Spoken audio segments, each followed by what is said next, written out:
Hi, my name's Chuck. I'd like to take a moment and tell you about my 2009 Dynamax Dynaquest.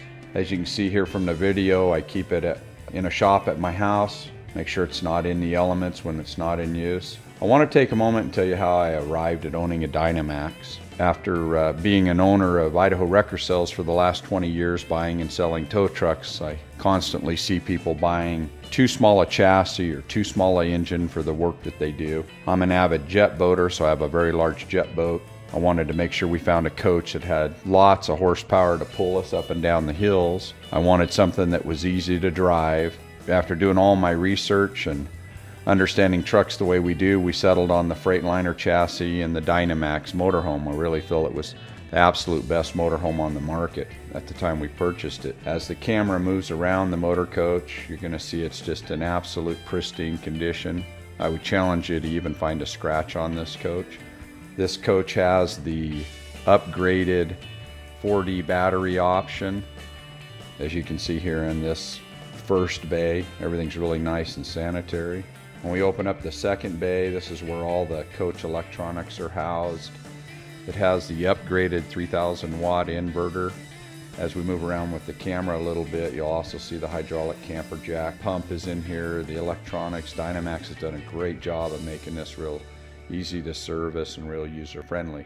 When we open up this third bay here, you're going to see the Awning 8000 watt diesel generator. This was upgraded from the standard 6000 watt generator.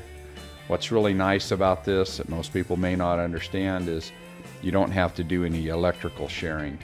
If you run a smaller generator, you can only run, say, one air conditioning unit and the microwave.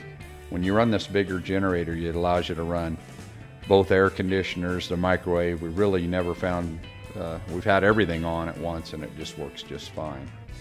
The other thing that I really like about this Dynamax, when you get back here to the service station where all the water comes in and the sewage, it has the electric winder on the 220 volt cord, which is really nice. When you unplug from a RV spot, you're not winding up this big heavy cord. You just push the button and the cord gets retracted. In this bay, there's also the water drains for winterizing, and there's also a heater in there to help keep this bay warm in the winter. It also has tank heaters on it so that the water tank and gray tank don't freeze in the winter. You can turn a switch on and the heaters will activate. This thing also has, I believe it's an 80-gallon fresh water tank, which is important to us. This back compartment is just a through storage compartment, which is real nice if you want to store a table or something. Here on the driver's side, there's also an outdoor shower. You can just open up this deal and pull out the shower head, and you'll have some water if you want to rinse yourself off, or a dog or something like that. It does have dual slides on it. We've speeded them up for the camera so you don't get too bored. But one thing I do want to call your attention is that both of these slides do have a covered awning with a fiberglass housing around them. And I didn't realize this till I got into motorhomes that that's real important. Without an awning, when you go to retract the slide, if there's water or leaves or anything, it's going to get inside the coach. By having an awning, it helps keep that off, and it's just a really nice feature to have. As we move around to the back here, we went ahead, I had my shop put bed liner around the trailer hitch area and along the bottom of the rocker panel, just anticipating some rock chips. I didn't want to deal with it. This coach also has a rear view camera. It has a side view camera on both the driver and passenger side, so you can see, you get 3 different looks. But the biggest thing about this coach is it has a 15,000 pound trailer hitch, so you can tow 15,000 pounds with it. You can also see there's 4 rear work lights here that you can activate when you're backing up or hooking up. It makes it really nice. Here's the rear trunk. As I open it, I'm a little bit of a organizer, so I like to be prepared when we go out on jaunts, so I keep extra oil and, you know, extension cords and bug spray and stuff. As you look at this, there's an outside 110 outlet, and there's also an external 12 volt outlet there for running, you know, different things. It's just really handy to have. There's also lights in this bay. As we move around, the passenger side here is all storage only, and what's really nice about the panoramic doors that fold up is it's easy to get into them.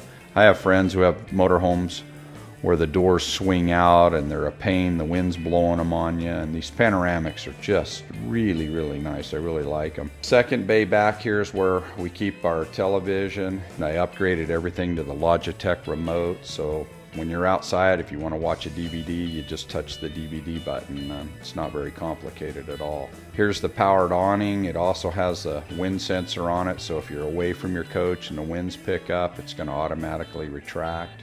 Here we're going to move around to the engine.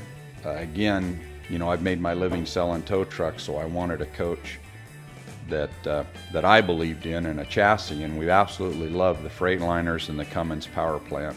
I just don't think you can do any better. This is also the larger series Cummins engine with the wet sleeves. You know, in theory, this engine should run 1,000,000 miles. Just an absolutely gorgeous motor coach. If you like what you see, give me a call. I'd be glad to give you a personal tour of the coach. My name is Chuck. Thanks for your time, and I hope you enjoyed the video.